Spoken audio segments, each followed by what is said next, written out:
Assalamualaikum warahmatullahi wabarakatuh. Saya Ali Nur Mahmudi dari kelas MPIA dengan NIM 206190001. Saya membuat video ini untuk memenuhi tugas mata kuliah Teknologi Pendidikan dengan materi Sejarah Kebudayaan Islam yang membahas tentang dinasti Bani Umayyah.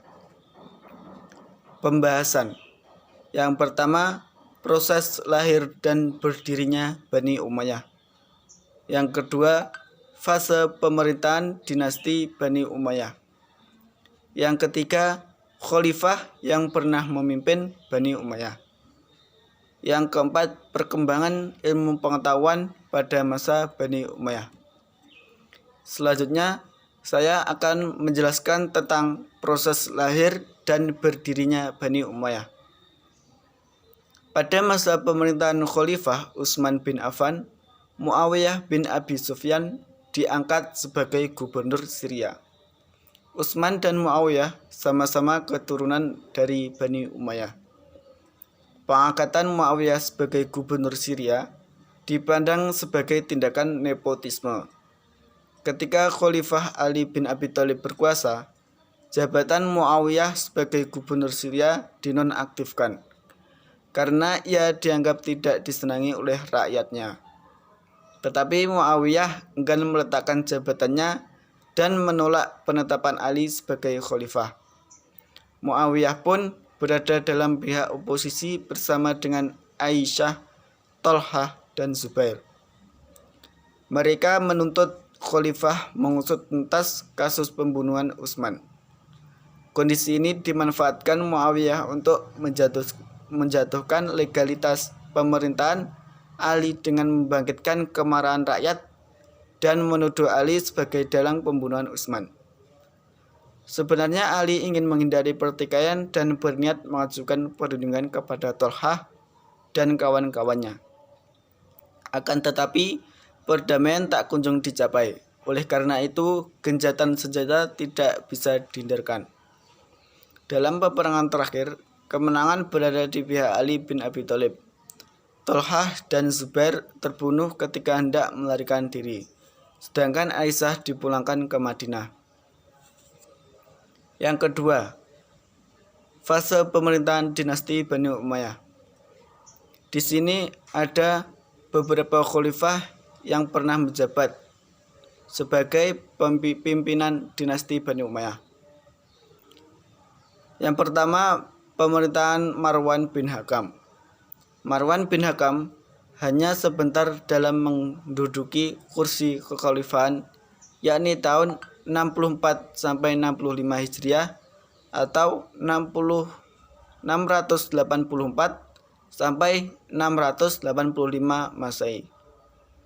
Dalam masa pemerintahannya yang hanya 1 tahun tersebut, ia mengalami hanya pemberontakan yang dilakukan oleh kaum Quraisy, Syiah, serta perlawanan dari penduduk Syam, Hijaz, Mesir, dan bangsa Arab lainnya.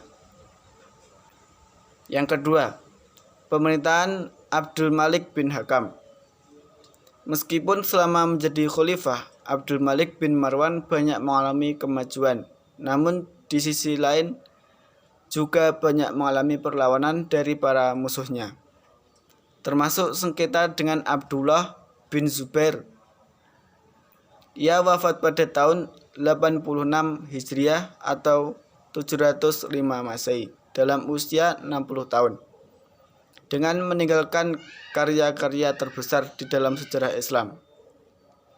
Masa pemerintahnya adalah 21 tahun, kemudian setelah meninggal, kekhalifahan diganti oleh anaknya yang bernama Al-Walid bin Abdul Malik. Yang ketiga, pemerintahan Al-Walid bin Abdul Malik, yaitu anak dari Abdul Malik bin Hakam. Kebijakan-kebijakan Al-Walid yang lebih condong untuk meningkatkan kemakmuran. Beliau lebih menitik beratkan pada perbaikan jalan dan lalu lintas di Hijaz dan negeri lainnya. Wilayah kekuasaannya membentang dari negeri Andalusia hingga Bukhara. Selama 10 tahun memerintah dari tahun 705 sampai 715 Masehi. Al-Walid I banyak melakukan penaklukan, baik di daerah Khorasan, kawasan timur, maupun daerah Afrika atau kawasan barat. Yang keempat, di masa pemerintahan Umar bin Abdul Aziz. Umar bin Abdul Aziz mulai memerintah pada usia 36 tahun, selama kurang lebih 2 tahun 5 bulan 5 hari. Pemerintahan beliau sangat menakjubkan.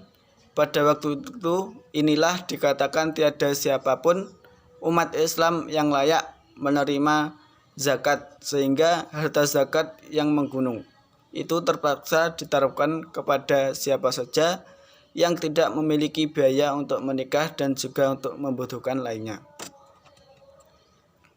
Baik, sekarang saya akan menjelaskan tentang khalifah yang pernah memimpin Bani Umayyah. Yang pertama, Muawiyah bin Abi Sufyan. Ia menjabat pada tahun 660 sampai 680 Masehi atau 41 sampai 61 Hijriah. Yang kedua, Yazid bin Muawiyah. Ia menjabat pada tahun 680 sampai 683 Masehi atau 601 sampai 64 Hijriah. Yang ketiga, Khalifah Muawiyah bin Yazid. Ia menjabat pada tahun 683 sampai 684 Masehi atau 64 sampai 65 Hijriah. Yang keempat, Khalifah Marwan bin Hakam. Ia menjabat pada tahun 684 sampai 685 Masehi atau 65 sampai 66 Hijriah. Yang kelima, Khalifah Abdul Malik bin Marwan. Beliau menjabat pada tahun 685 sampai 705 Masehi atau 66 sampai 86 Hijriah. Yang keenam, Al-Walid bin Abdul Malik.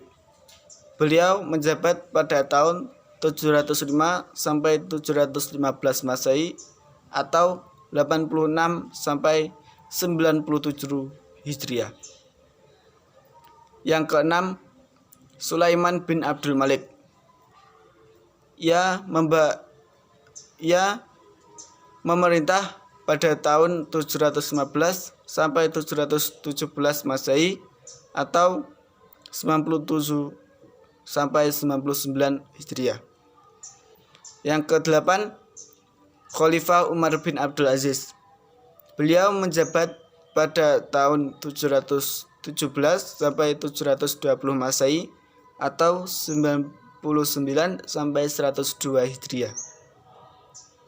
Yang kesembilan, Yazid bin Abdul Malik. Beliau menjabat pada tahun 720 sampai 724 Masehi atau 102 sampai 106 Hijriah. Yang ke-10, Hisham bin Abdul Malik. Beliau menjabat pada tahun 724 sampai 743 Masehi atau 106 sampai 126 Hijriah. Yang ke-11, Khalifah Walid bin Yazid. Beliau menjabat pada tahun 743 sampai 744 Masehi atau 126 sampai 127 Hijriah. Yang ke-12, Yazid bin Walid. Beliau menjabat pada tahun 744 Masehi atau 127 Hijriah. Yang ke-13, Khalifah Ibrahim bin Al-Walid. Beliau menjabat pada tahun 744 Masehi sampai 127 Hijriah. Yang ke-14, Khalifah Marwan bin Muhammad. Beliau menjabat pada tahun 745 Hijriah sampai 750 Masehi atau 127 sampai 133 Hijriah. Baik, materi yang keempat yaitu perkembangan ilmu pengetahuan pada masa Bani Umayyah. Pada masa Daulah Umayyah, pola pendidikan bersifat desentralisasi. Desentralisasi artinya pendidikan tidak hanya terpusat di ibu kota negara saja, tetapi sudah dikembangkan secara otonomi di daerah yang telah dikuasai, seiring dengan ekspansi teritorial. Sistem pendidikan ketika itu belum memiliki tingkatan dan standar umur. Kajian ilmu yang ada pada periode ini berpusat di Damaskus, Mekah, Madinah, Cordova, dan beberapa kota lainnya. Di antara ilmu-ilmu yang dikembangkannya yaitu ilmu kedokteran, filsafat, astronomi atau perbintangan, ilmu pasti, ilmu sastra, dan seni seperti bangunan, seni rupa, maupun seni suara. Pola pendidikan Islam pada masa periode Daulah Umayyah telah berkembang bila dibandingkan pada masa Khulafaur Rasyidin yang ditandai dengan semaraknya kegiatan ilmiah di masjid-masjid dan berkembangannya kutab serta majelis sastra. Sekian video saya buat ini. Kalau ada kurang lebihnya, saya mohon maaf. Wassalamualaikum warahmatullahi wabarakatuh.